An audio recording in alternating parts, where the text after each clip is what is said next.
There's not a whole lot to do in a town the size of Prodigy, Colorado. It's so small, it's barely on any maps. We don't have our own grocery store anymore, and I'm pretty sure anyone who drives through here thinks the gas station is abandoned. We didn't even have our own church until early 2006, even if it did end up burning down. Most of us don't cruise around by the fields anymore either. That's why, when we have a holiday, we do pretty much everything we can to put together as many activities as possible. The most popular example, aside from Christmas caroling, is the Prodigy Haunted House. It has to be hosted in the town hall because it's the only building with big enough rooms to do anything with. We put up fake walls made from scraps of wood, covered in trash bags or long strips of black fabric to make a series of hallways through the main room that different haunt actors are stationed in. Sometimes we make fun little false rooms for people to hide in and jump out of. One year, I waited in one section of the hallway, and when people had wandered past me, I crawled through the fabric of the wall and waited for them at the other end of the corridor as well. It's not the highest budget haunted house, but we do what we can, and everyone loves it. The man who started up the haunted house was named Jordan Massey.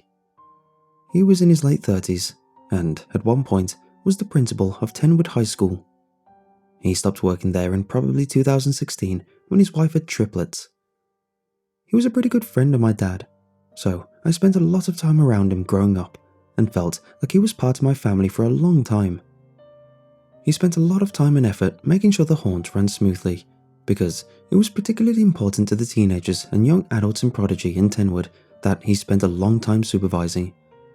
The thing about it is that the haunted house doubles as a charity drive, and all the money gets donated to the schools in Tenwood. I worked as an actor in the haunted house for 4 years, starting when I was 15 years old. The age didn't really matter, because it was a kind of an anyone who can pitch in is welcome situation. Besides, I had pretty much begged Jordan to let me be in it. I loved horror, and had an increasing fascination with special effects makeup and costuming, so finally being able to be part of the haunted house was practically a dream come true for me. My best friend, Oliver, who has been with me through everything, decided to do it with me. We figured it would be more fun, and pretty cool, to do something together. The first year was incredibly fun. Oliver and I got a whole section all to ourselves, and we spent all of our free time after school making the props and planning our costumes and our scares. We went with an exorcist theme, which is part controversial and part very popular, because I dressed up as a nun and Oliver pretended to be possessed. The 2 years after that, we constantly tried to up our game. I even learned how to backbend and crab walk during our 3rd year. But that's not really why I'm telling this story. I'm telling this story because during the 4th year we worked there, something else was working there too. Let me first explain that in all the years I've ever visited or worked in the haunted house, none of the patrons were ever injured. The only people who ever ended up with bruises were us, the actors, from falling to the floor and flying around or running into walls. Once or twice we got kicked in by someone who was scared and startled, but it happened rarely. No one who ever went through the haunted house as a visitor had ever been seriously injured until the 4th and final year that I worked there. That final year, I was 19 years old. Oliver and I planned on doing a particularly fun, messy, cannibal-themed room. We were both stressed due to other circumstances in our lives, and a chaotic, unorganized bloody room seemed like it would be the most fun to set up, and the least stressful to plan and put together. Besides, the previous year, we had gone through a creepy doll/little kids room theme, and it hadn't felt quite scary enough, so we felt like we needed to step up our game. This particular year, a lot of the older teenagers who had helped out previously had moved away for college, or just couldn't make it on the nights we were running the haunt because of their jobs. We were a little desperate to make sure we had enough people, so a few weeks before we started setting up, we put up some flyers in Tenwood and Matlock, the 2 nearest towns to Prodigy. Some of the people I worked with were a little worried about working on something so important to the town with a bunch of strangers, but the rest of us thought it would be fine. We figured that we would just have to be a little more strict and make it a point to communicate with the new workers better. We had a good amount of applicants, though we had to turn a few people away, mostly for being too young. Either way, the haunted house was going to be in full swing, and we were all set to work with costumes and props. We even planned on a few extra people to be roaming around within the walls of the haunt to add some extra, unpredictable scares. There was a classic killer clown room near the front to start it off, an asylum-themed room, a hallway lined with metal cages that had been built and donated a few years back that held some zombies, and a bunch of smaller, single-actor scares lining the hallways. On opening night, everything, for the most part, was going fine. Oliver and I were having a blast. People were enjoying coming through the haunt, and we had raised a lot of donated money on just our first night. We were going to be exhausted, but that was always completely worth it. We had a few issues with one of the walls, essentially collapsing in the middle of nowhere and nearly falling over Jordan, but it was fixed quickly enough. We were less than an hour away from our closing time, which was 1 a.m, when a teenage girl named Daisy Beck passed out, right in the middle of the haunt. We had to call an ambulance, which came all the way from Matlock, and she was carried out on a stretcher. Later, word got around that she had apparently passed out from a combination of severe dehydration and heat stroke. It was confusing, to say the least. Daisy had gone through our room before she fainted, and she'd been absolutely fine, and everyone else in the haunt thought it was a little too cold. For the most part, we all passed it off as a one-time incident, thinking she'd just been ill before she came into the haunt, and the scares just got to her. She did refuse to talk to anyone about it though, and she never came back through the haunt. The second day the haunt was open, a heavy strobe light fell from the ceiling and clipped Stephanie Grant in the shoulder while she was working. She was lucky. She'd been standing directly under it for most of the night, and had only moved to reach for a water bottle while the room was empty. If she had been a few inches to the left, it would have landed on her head. She was sent to the hospital, and the next time I saw her, her entire shoulder was bruised and she had to wear a sling. The night it happened, when the haunt was shut down and the only people left were the workers, we gathered around the fallen equipment and tried to figure out how it could have fallen in the first place. We'd always taken multiple measures to make sure heavy things like lights and props were secured, and we couldn't explain how one single strobe light had just slipped off the wooden beam at the ceiling that it was bolted to. Stephanie had to drop out of the haunt that day, and we all understood. She still came by and hung out with us before and after the actual haunt. I think she was really upset that she couldn't participate. When we were turning off all the lights and machines to leave, Jordan managed to burn himself on the fog machine. His hand was bandaged for the rest of the week. On the third day, I talked to Oliver. We were reorganizing parts of our room, trying out a layout that was a little bit different. Sometimes, working in a haunted house was a bit of a guessing game. Most of us played it by ear and adapted to scares that worked better, even if it meant abandoning things that we originally thought were really good ideas. It was some time in the morning, and we thought we were alone, so I just started talking. I explained how I was absolutely positive that something weird was going on. Daisy passing out, one of the walls nearly collapsing, the light falling on Stephanie. None of this stuff had ever happened before, and half of it was so random and inexplicable that it didn't even begin to make sense. Oliver listened, and then quietly agreed. "But what are we going to do about it?" he questioned, folding his arms as he straightened up and looked at me. "Weird stuff is Prodigy's brand." It made me sigh, mostly because it was correct. "I know, maybe you should keep an eye out. I don't want anyone else to get hurt. The haunt is supposed to be fun." Oliver agreed with me, and we even thought about discussing the issue with Jordan, but we never got that far. We kind of ended up getting distracted, and by the time we saw Jordan, we were rushing around to make sure the last-minute things were perfect before opening. On that night, an entire group of people became violently ill out of nowhere in the middle of the haunt. It got worse on the fourth night. I was in the bathroom in between groups and had just dried off my hands and unlocked the door when I heard a commotion in the main room. With how the last few days had gone, it made my blood nearly run cold, and I flung the door open and rushed out to make sure everything was okay, only to almost be bowled over by an entire group of people sprinting past me.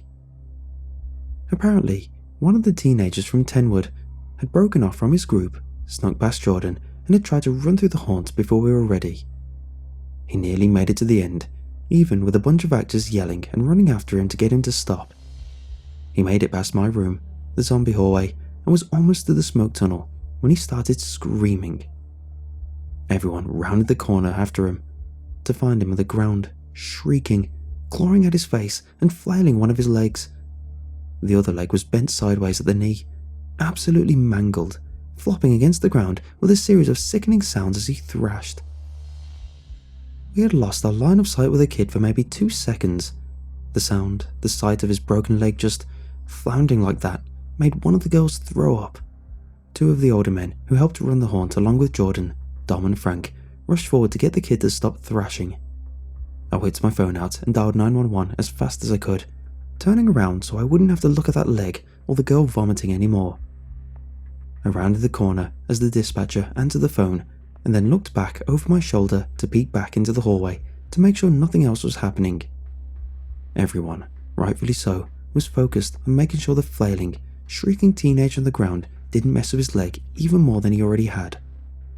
1 or 2 were crowded around the girl who had vomited, helping her to the ground so she wouldn't get sick again. As I was about to turn back around and focus on the call, one of the people standing at the opposite end of the hallway past the group of people on the ground caught my eye. I couldn't really see his face. He was wearing a mask. One of those weird, almost see-through masks that a few of the wandering actors were wearing. I was positive that he was watching me though. I could feel it. He was just standing there, so still that he almost seemed like a cardboard cutout. I didn't even realize I had frozen until I could hear the dispatcher questioning me over and over through the phone, asking if something else was going on. Watching him get wheeled out on a stretcher and into the back of an ambulance reminded me too much of the incident with Daisy. Once he had been wheeled out of the actual haunt, he had stopped screaming. Instead, he seemed dazed or confused, like he didn't even remember what happened. His voice had gone hoarse and raw, and by the time he was in the back of an ambulance, he could barely speak anymore. The paramedics theorized that he had slipped in the fog tunnel, and it was just some kind of freak accident that his leg bent like that. I knew better. The whole time we were outside with the ambulance, I was searching for the masked man I saw earlier, but it could have, realistically, been any of the wandering volunteers. We shut the haunt down early that night. It was the 5th night of the week that an incident involved me. A couple, Holly and Pete Rios, came through the haunted house. I used to babysit for them. Holly was an elementary teacher over in Tenwood and Pete worked in maintenance. They were, by all accounts, a very nice couple, and they'd gone through the haunt once already on the first day. I saw them at the gas station only a day after they had gone in for the first time. Apparently, they loved it, and they congratulated me and Oliver in spirit on our costumes and our room. I'm not sure if they had a reason for coming through a second time, but it wouldn't have been that weird. There were some people who went through every night that it was open. There were even some people who came through and donated every night. By this point, I was suspicious of nearly everyone working in the haunt that had come from Tenwood or Matlock. Every time one of them came through Oliver and I's room, I tensed up. I'm sure Oliver caught on at some point, but he never said anything to me about it. I couldn't shake the feeling that there was something up with at least one of them. We had never had problems with the haunt until this year, and the only thing different about this year was them. The only problem was that I couldn't rule any of them out, so I just had to watch everyone. Pete and Holly got to our room where Oliver and I were crouched in a messy pile of fake gore. Typically, I would stand, stare at the visitors for a bit, before turning, backbending, and walking backwards at them to essentially chase them out of the room, while Oliver did his thing behind me. Because we were placed in the middle of the haunt, people were usually already pretty scared before they got to our room, which at first seemed pretty calm compared to the others that were filled with strobe lights and screaming people. 2 of the volunteers from out of town had wandered in front of our room to do their scares, so I was keeping an eye out on every visitor who came through for any signs of something going wrong. As Pete and Holly entered the room, pausing to take in the sight of fake blood and body parts, I stood up and stared them down, wild eyes, messy hair, covered in fake blood. It was dark on the other side of the room that they stood on. The only real light in the room was the dim, partially covered spotlight that rested on me and Oliver. Despite the lack of lights, I could see on their faces that they were scared, but it felt off. It didn't look like the normal kind of haunted house scared.